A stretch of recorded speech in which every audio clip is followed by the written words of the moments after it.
Boma meeting for Tuesday, March 24th, 2026 at 6 o'clock. We'll start off with the Pledge of Allegiance. Pledge allegiance to the flag of the United States of America and to the republic for which it stands, one nation, under God, indivisible, with liberty and justice for all.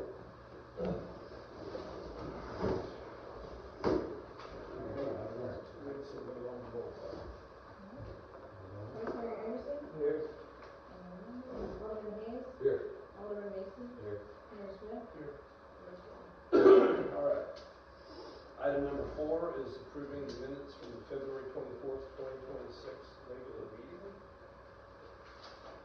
Have a motion.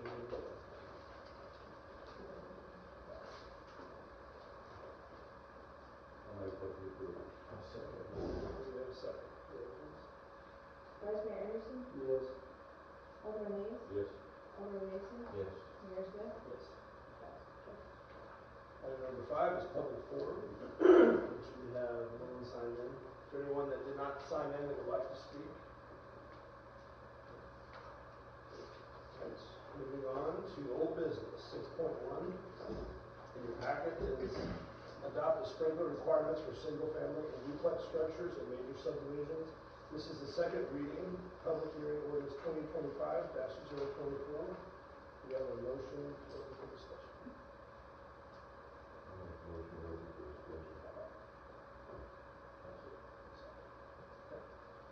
Discussed this last time. This will apply to large subdivisions. It does not apply to any existing home. Anything that's already under permit.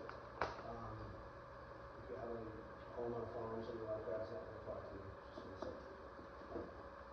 There was a question after last meeting, did it apply to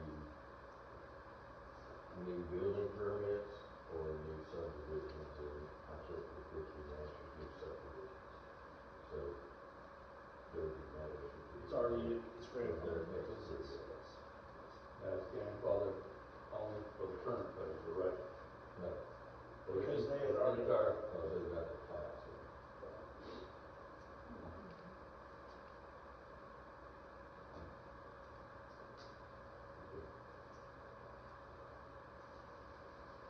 So I make a motion to approve. approved.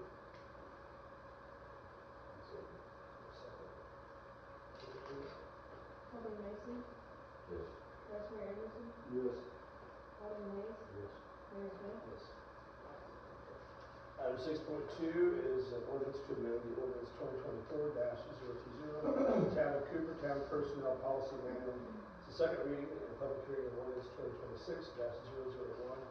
This is the housekeeping item that we give you to update the policy.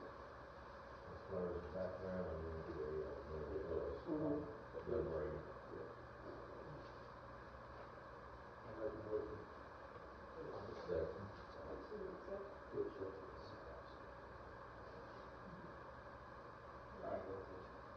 Alderman Hayes? Yes. Alderman Mason? Yes. Vice Mayor Anderson? Yes. Mayor Smith? Yes. Okay, new business. Amend farmhouse cluster language zoning ordinance section 3-3.030. It's the first reading of ordinance 2025-17.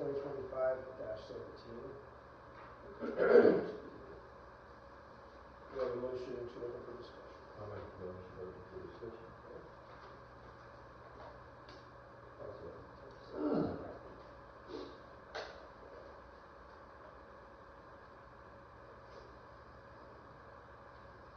So this we talked about last time.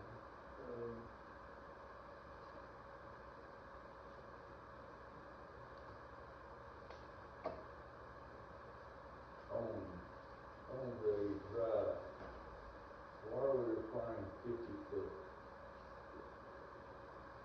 to be paved? Keeps the wash or the gravel off the Doesn't matter, you home run within 2 feet. Well, I will say that the planning commission has beat this to death. We've gone very restrictive and loosened it up, and strictly that, they would get the first 50 feet. And you're saying the new ones have 10? Only have to have a. 12 by 20, Yeah. so 12 by 20 feet back, 12 feet wide. It's just concrete, curl forward entrance type thing. It doesn't require any paving at all.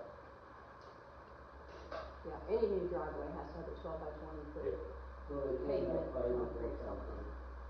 Yeah, but I'm talking about, our new, well, the only restriction on new homes is at the road, the 12 to 20. After that 20 foot, it can be gravel right away to the house. Right here, what we're saying is the first 50 has to be asphalt off the road. It's the change from the 20 to match up with I that. mean, why are we going different for anything else? What it We're back to used to say, subdivision codes though. yeah, what it used to say was that the whole driveway had to be Right. paved or Right. concrete, and so, can we amend that 50 feet without sending it back to the plan?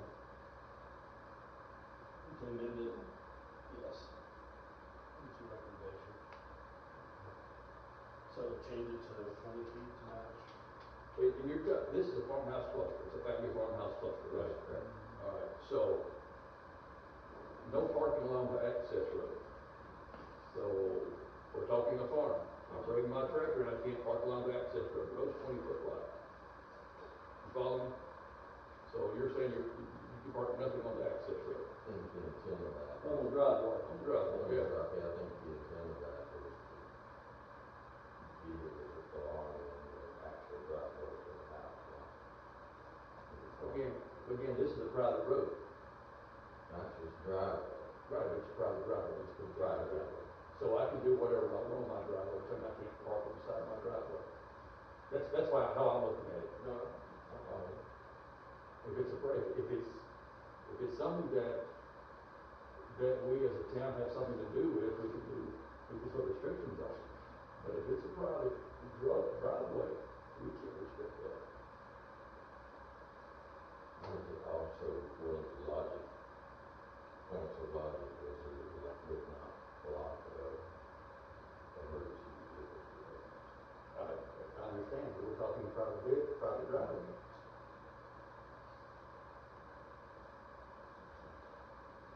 Explain it unless we need to. I'm just giving my opinion on it. Yeah, I mean, I don't know if understand. that's an issue with If it's private, then why are we restricting what they can do on their own driveway? Restrictions on private. My biggest thing is making sure that there's an agreement with the court, so that the maintenance agreement, and that is in here. If you want to change the 20, or you want to strike the other person, I don't have a problem with that. I'll make a motion to approve it by striking 50 and adding 20, and striking parking, no parking as allowed on access road. Parking pads may be constructed for the Item number 2, Amending to the striking of the correct? Yes.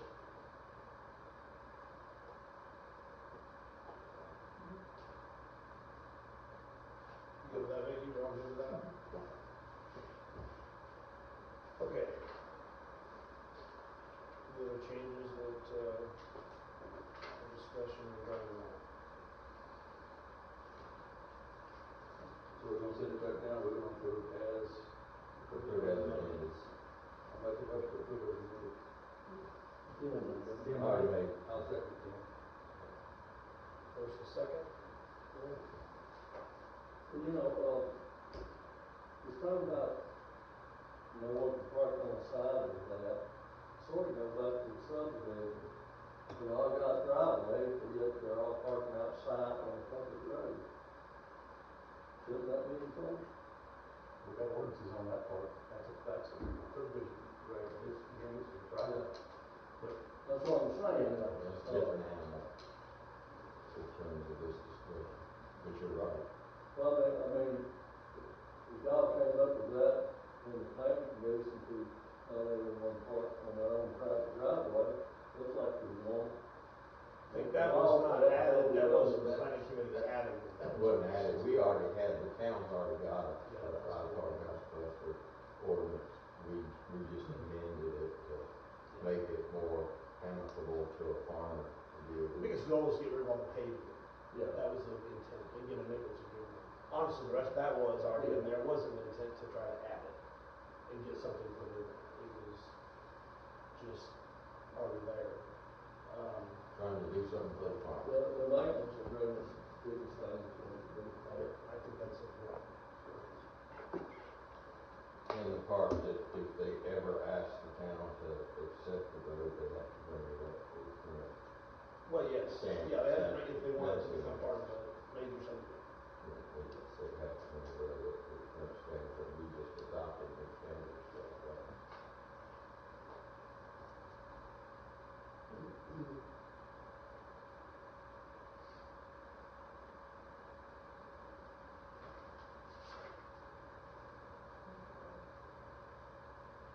Yeah, I guess.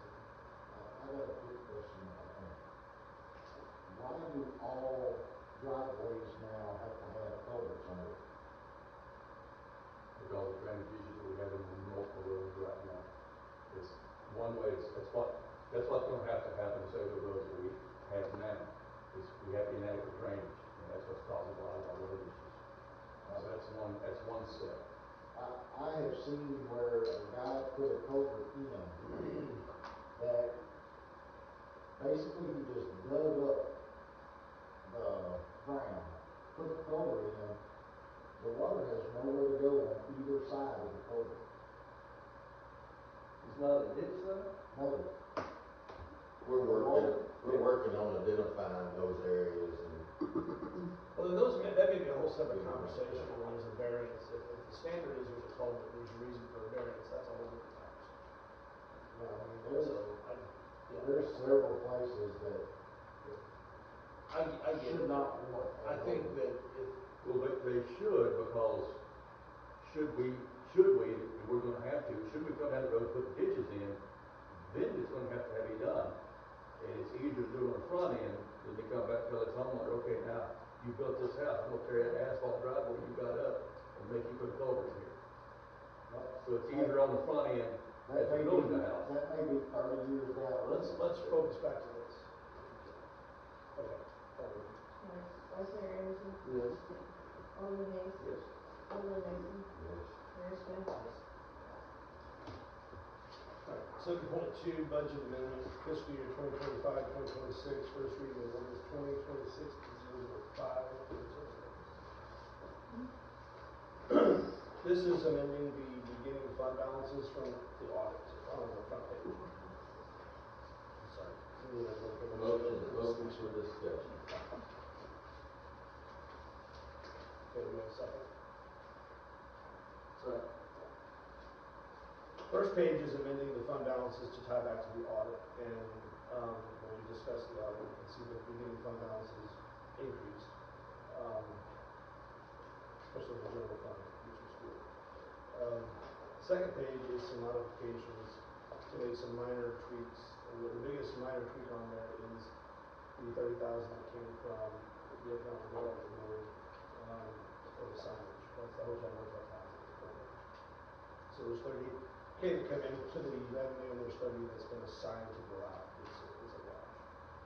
There's a change to the federal grant, revenue, and also the expenditure. Increased. Those are the two big ones.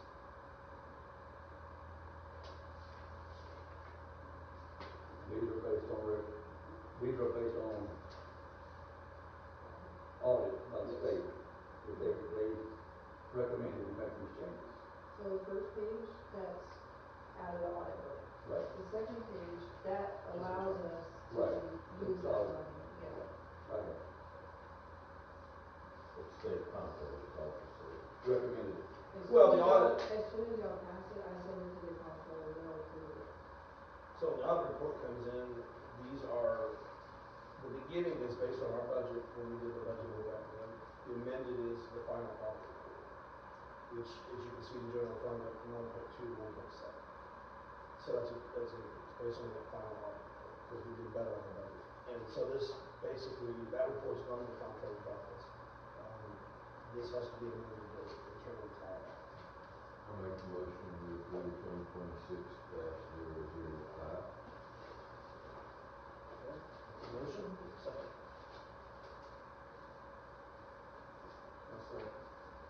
Second, roll please. Alderman Mason, Yes. Vice Mayor Anderson, Yes. Alderman Hayes, Yes. Mayor Smith. 7.3 is the selection of the 2025-2026 auditor.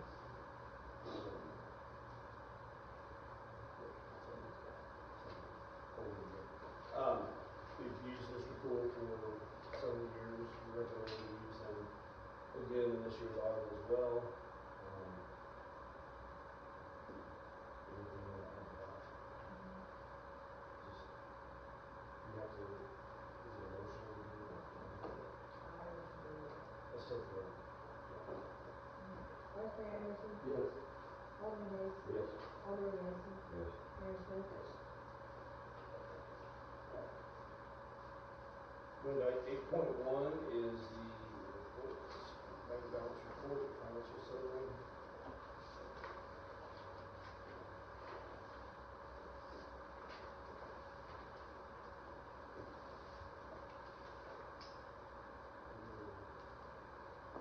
Trailing good on the expenses and the general fund as a percentage.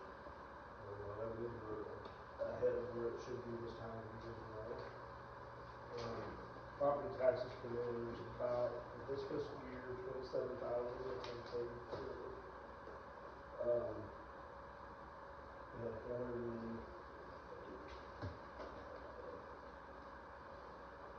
470,000 was the assessed value for this year, and 27,700 is unpaid currently. And we will be moving the funds around from the fire fund to the street fund. We're going to work through some of that and getting that kind of all allocated where it's supposed to be. Of course, some road work, hopefully this summer and things like that. So we'll have to worry about that.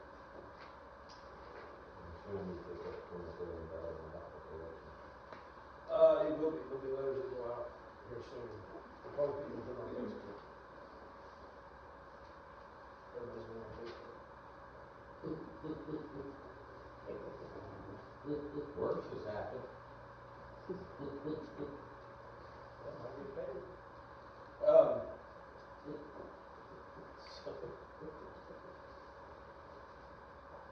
any questions regarding this?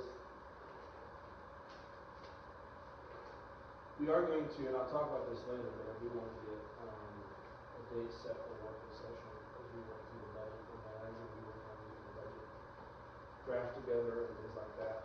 We talked about it last month about some tax adjustments and things like that, so we will continue to explore that as well. So probably will wait for the budget to come in. We'll kind of start today a little bit. Any questions on the financial report? Not really long to CRS summary. Chief, you can, so the collection agency that handles this, there's 21,000 that was still hanging out there, which is more current on collecting.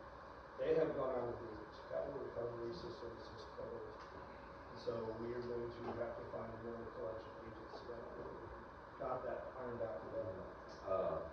No, it's already done. I know Ron has been working on it, but I can get you an update before that. Trying to figure out who we're going to go through the fees and how. Yeah, Capital Recovery is a huge company for most municipalities use. So I think we're trying to. I think Springville got affected out too. Yeah, so I think Ron has been home around. Here's what it was, and trying to get quotes and that, just not quotes, but trying to get ideas of where to go. So I should have an answer for you next one. So to get it collected, when you're only collecting $60, and the percentage is $60. What? Yeah, we can only go back 10 years.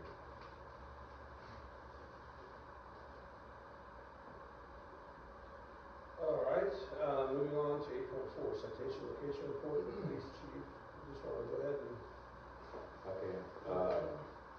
As far as incident reports for February, we're 25. We're, I think, the crash capital of Tennessee. We just got done working a crash on Highway 49 a few minutes ago, 3-car MBA, 50% 49. So had a lot of crashes going on, several over 8 misdemeanor arrests, 1 felony, domestic related, 61 traffic stops, 36 citations written to the city. Of course, there's the traffic crash responses. On the right side, we always have people that drive unsuspended or revoked license. We did have 1 DUI. Operation of highway vehicle off highway by minor. Let's see. Interference in 911 calls. We had a pretty gnarly aggravated domestic. Excuse me, a simple domestic that we worked. It was a very long drawn out call. It was about 8 to 12 hours. From the start to finish, it was a long ordeal. Possession of stolen property which stemmed from that domestic call. A couple of elderly abuses that we're currently investigating. Elderly abuse, whether it be physical, emotional, financial, whatever it could be. So we got a lot of backup cases going on currently. A couple of civic cases. We got 2 or 3 civic cases we're working. It's pretty much just. Oh, we assisted with a drone operation, mutual aid. So that's pretty much all I have from them. What was involved with the drone operation? Yeah, great question. What did we do? Was that the incident? No, that was back in January. Honestly, let me think about it for a second. It'll pop in my head in a minute. You told me about it, I can't remember. Oh my goodness, I don't remember. There's been so much going on. Was it a missing person? I don't remember. It'll pop in my head in a minute. It was suicide. I'm sorry. What did super alert for dementia? No, we did assist. We didn't fly the drone and that. Was it GHP call or felons ran in the woods? Tell them what. Felons ran in the woods. That's an injury. I do want to talk about it if we can, Yeah, talk about silver alert and things like that, LPRs. We've gotten a couple. One was a dementia from Illinois that was tripped from here and found. And then one was a stolen vehicle from Chicago that came from here and found, basically, because of Yes. the tripping of the LPR. There are 2 examples of things that recently happened. Yeah, there's I can't say anything because it's a big report and it's super sensitive.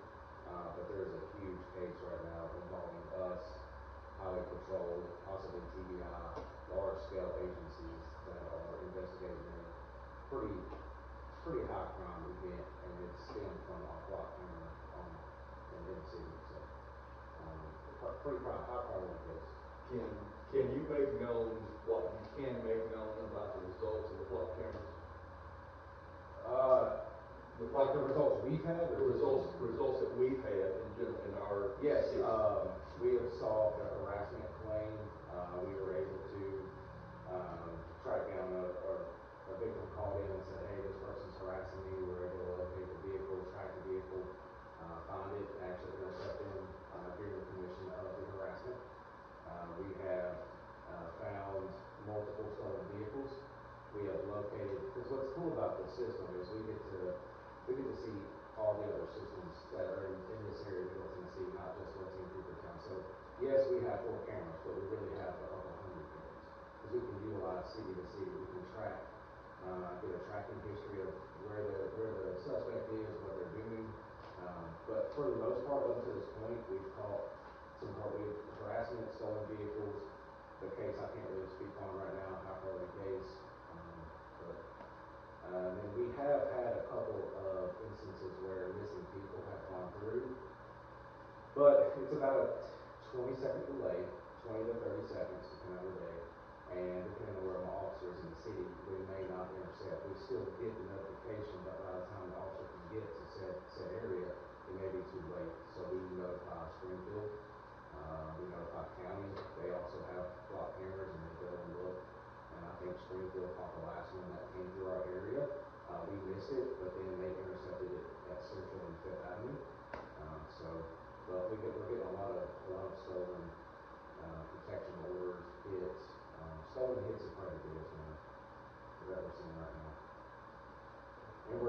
also track crime. So if we have burglary in an area, vandalism in an area, then we have a make, model, color, even just a model and color, we can go back.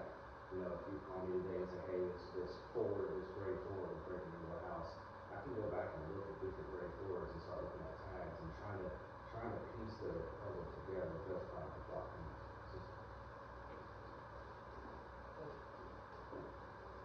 Anything else on your report?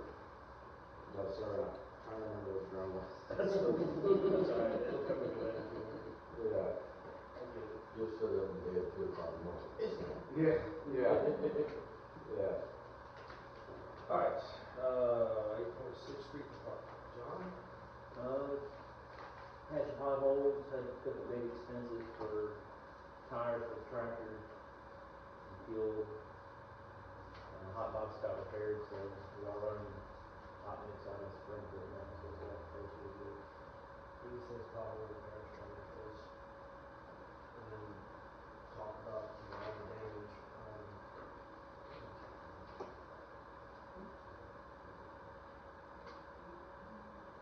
So, you know, with all of that, FEMA has, I'm gonna say allocated funds. I'd say it's still early, but there's been meetings where, you know, the state and the federal, you know, it's a disaster, obviously, disaster and things like that.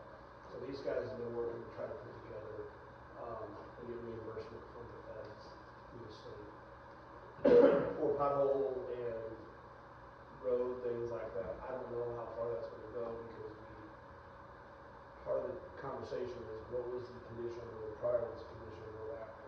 And we have a hard time proving some of that because some of it, you know, we have roads that are distressed to start with. So, but we're going through that process and trying to see if we can get reimbursement, you know, and especially the hot box and the permits and things like that. An additional time that we end the storm and things like that. So that's pretty good.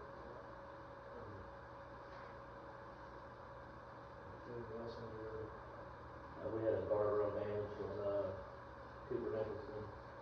Sure you saw that. Yeah. Looked like he was running about Mark Jesus. That got fixed yesterday. I appreciate you bringing that up too, because one, hold on one second. You know, we've run into this before. This wasn't the case here, where somebody hits something and they drive off, or somebody sees it and that thing. It's really important in the public, if you see something get damaged, make sure you let the police department know, let somebody know. Because if we don't get their insurance information, we pay the bill. You know, It was He wasn't $18,000. running away with it. no. Yeah. No. But, you know, it has happened, and we don't want that to happen, because we try to collect and get things back, so we're not on the hook, because it's 20 grand to do on top, and that's, if we can do it, we can. Yes, sir. I was just wondering, based on the salt barn that we now have and the salt prices that we bought this year, all of the salt that we put down this year cost how much, and how much would it have cost if we didn't have the salt barn and we had to go back to last year's acquisition prices? Any idea? 120 tons, times that by 3, I think we were spending 375, somewhere in the city of there, is what it would have cost, versus, I think we were getting it for 6 tons, or call it $100 a ton. So. And what's the cost comparison this year to last year? So off the top of my head, I don't know that answer, because we use more salt this year. Well, I'm just saying, if you didn't have the salt barn this year, what would it have cost? Because that was what the whole premise of putting Yeah, it in, was to save dollars. I'm just curious, what were those dollars that we saved? Well, we even had to go buy some emergency salt. Right. We had a truck in this year. Yeah, I'm just saying, A little higher than normal. That money did that. fortunately, if we had the salt barn, we would have Right. spent, So- Yeah, pound. It would have been $37,000, and we spent what? and we spent 10,000. $20,000. Yeah. So, yeah, it was money well spent, Yeah. you know, to do that, you know, to pay for itself long term. Oh, yeah. And, you know, Uh, unfortunately, you know, this ice storm was more than what our salt can handle and our equipment.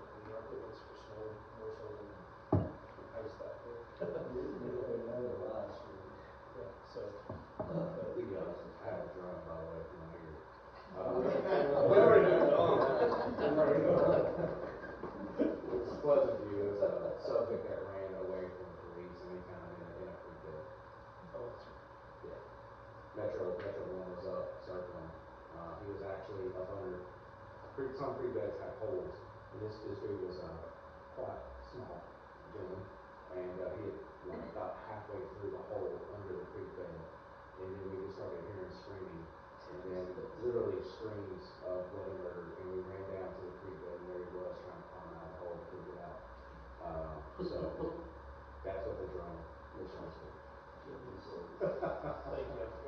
Yeah, that one. That's what I had reference to, I don't think it was out there. DHP, Metro Police, Montgomery County Sheriff, Montgomery County Sheriff came about the canines.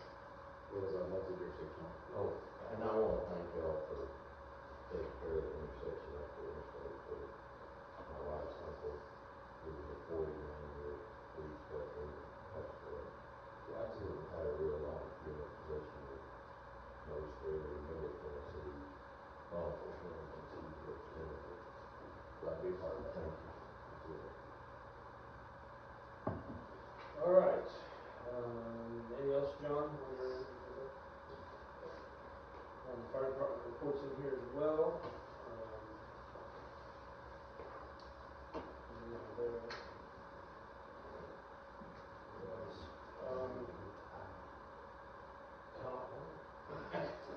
I can't tell what time it is. This might be going to go fast. This is a meeting. Any comments from the alderman? You guys, communication, anything from the turnaround? So, some things on my end. Water updates. Had conversations ongoing with Springfield American Water. We are now going to be meeting every 2 weeks. What Springfield is doing currently is going around and looking. We've got the area, the map, of pretty much identify what's going to be proposed. Now they're going to getting all the metering. So we're trying to isolate all the meters where they're at, make sure that they're all lined up correctly, because they don't have. It's not just buying one system; they're splitting something apart. I've got one underground they haven't even located yet. I know exactly where it's at. Oh, They got a blue flag on this one over here. couldn't find it. Well, they ain't started flagging it yet. They know it's there, I guess. But they haven't got a flag. Maybe not. They haven't uncovered it. It's down the creek, next to it's kind of silted over. I wonder how they're reading it. It's electronic, the way it should be. Anyway, that's the process that they're going through currently, getting that all mapped out. Still good conversations. American Water is very eager to get this done. Haven't looked at it yet. You say they're starting with part of it or all of it? All of Cooper County, but the entire system is on part of it. Cooper County is just a part of it. Maybe a little bit of the county that also goes with it because of the hydraulics work. So they can't just cut one hydraulic and do that. But they're also doing an engineering report for the water line that was scheduled, and was done, or hasn't been done, coming down Ridge Road. That's also part of the conversation with water going to get back, and getting that done as well. So there'll be more to come on that, but that's the latest update. The next meeting is on Monday. So,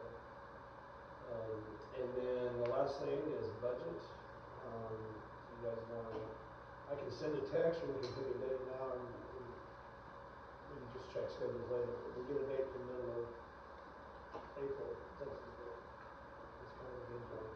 April 14th to Tuesday. You wanna do it, keep on Tuesday.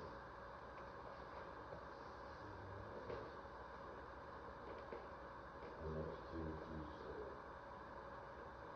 planned. That would be the Monday. Yeah, that's what I meant.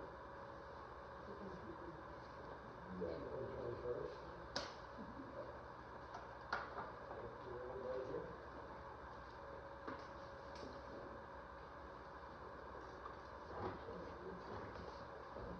Right there.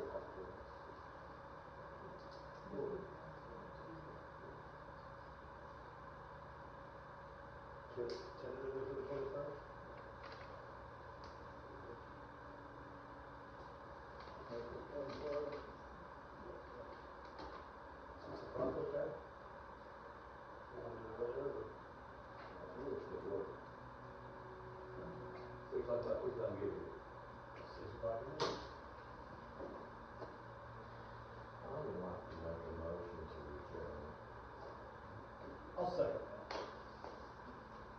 favor?